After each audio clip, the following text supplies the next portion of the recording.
ఉదయకాల ప్రార్థన. జీవము కలిగిన తండ్రి, జీవాధిపతి, మీకు స్తోత్రాలు నాయన, వందనాలు చెల్లిస్తున్నాం ప్రభువా. అయా, గడిచిపోయినటువంటి రాత్రి అంతను కూడా, గతించిపోయినటువంటి జనవరి మాసం అంతను కూడా మమ్మల్ని కాపాడినందుకు, మమ్మల్ని భద్రపరిచినందుకు వందనాలు. ఈ యొక్క నూతనమైన నెలలో మొదటి దినములో, ఫిబ్రవరి మాసంలో మమ్మల్ని సజీవులుగా ప్రవేశపెట్టుకుంటున్నందుకు స్తోత్రాలు తండ్రి. Yes Lord. అయా, ఈ రోజున, ఈ నెలన తండ్రి, మీ సహాయము కోరుతూ మేమందరం మీ పాద సన్నిధిన చేరి ఉన్నాం. ఈ ప్రార్థనతో ఈ నెలను ప్రారంభిస్తున్నాం, ఈ రోజును ప్రారంభిస్తున్నాం. మీ కృప చూపించండి తండ్రి.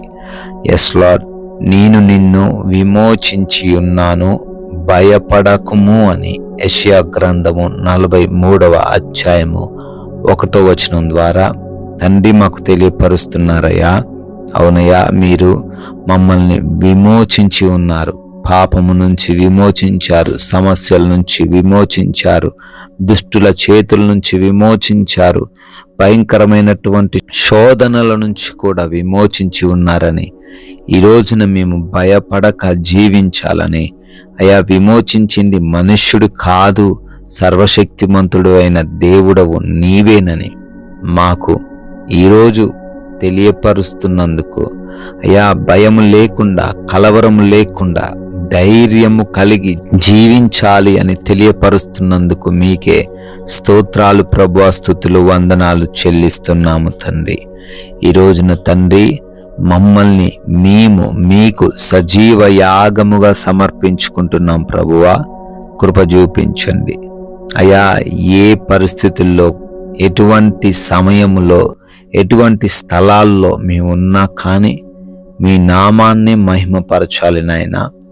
మా పనుల ద్వారా, క్రియల ద్వారా మీ నామము అవమానపరచబడకుండా మీ నామమును ఘనపరచడానికి సహాయము దయచేయండి. మేమింకా సరిచేసుకోవాల్సిన విషయాలుంటే వాటిల్లో సరిచేయబడుటకు కృప చూపించండి తండ్రి. మా సాక్ష్యాన్ని కాపాడుకోవటానికి సహాయము దయచేయండి. మీరు మాకిచ్చిన ఈ విలువైన ఈ సమయాన్ని వ్యర్థమైన వాటికి ఇవ్వకుండా జ్ఞానముతో మా సమయాన్ని ఉపయోగించుకోవడానికి కృప చూపించండి నాయన. అయ్యా, ఈ రోజునంతా మేము చేస్తున్న ప్రతి ప్రయాణమును బట్టి అడుగుతున్నాం నాయన. మా వాహనమును మీ స్వాధీనపరుచుకొనండి తండ్రి. అయా, మేము గృహము నుండి బయటికి వెళుతూ ఉండంగా మీ రక్షణ సహాయము దయచేయండి.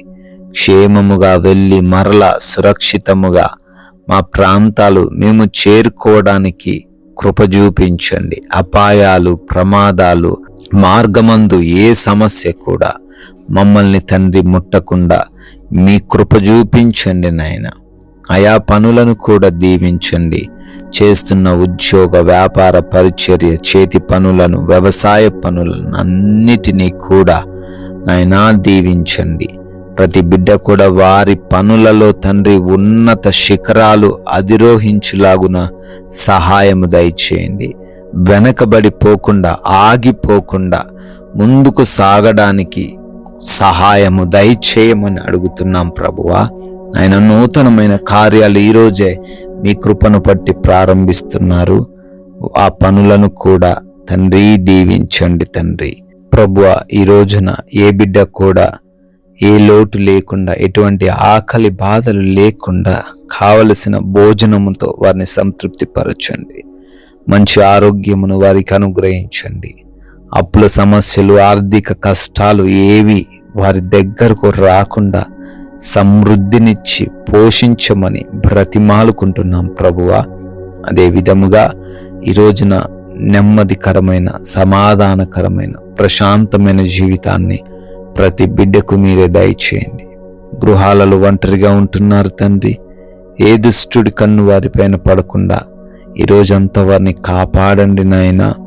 అదే విధముగా లోకమాయలో పడిపోకుండా, అపవాది చిక్కుల్లో పడిపోకుండా, వాక్య జ్ఞానముతో వివేచన కలిగి ఈ రోజున నడుచుకోవడానికి సహాయము దయచేయమని ఎగ్జామ్స్, ఇంటర్వ్యూస్కి వెళ్తున్నారు, కృప చూపించండి. క్వాలిఫై, సెలెక్ట్ అవ్వడానికి మీకు సహాయము దయచేయండి నాయన. ఆపరేషన్స్, డెలివరీస్, రిపోర్ట్స్, చెకప్స్లో కూడా మీరు బిడ్డలకు తోడై ఉండమని బ్రతిమాలుకుంటున్నాం ప్రభువా. నాయన, ఈ రోజున మీ కృపను బట్టి బర్త్డేలు, యానివర్సరీలు సెలబ్రేట్ చేసుకుంటున్నారు. వారందరినీ కూడా దీవించి ఆశీర్వదించమని మేము తండ్రి ఒక్కరికైనా మీ నామాన్ని ప్రచురపరిచి రాజ్య వ్యాప్తిలో మా వంతులుగా మమ్మల్ని పాలిభాగస్తులు చేసుకొనమని యేసుక్రీస్తు వారి జీవము కలిగిన నామమున ఈ ప్రార్థన అడిగి వేడుకొని పొందుకొని ఉన్నాము తండ్రి. Amen, amen.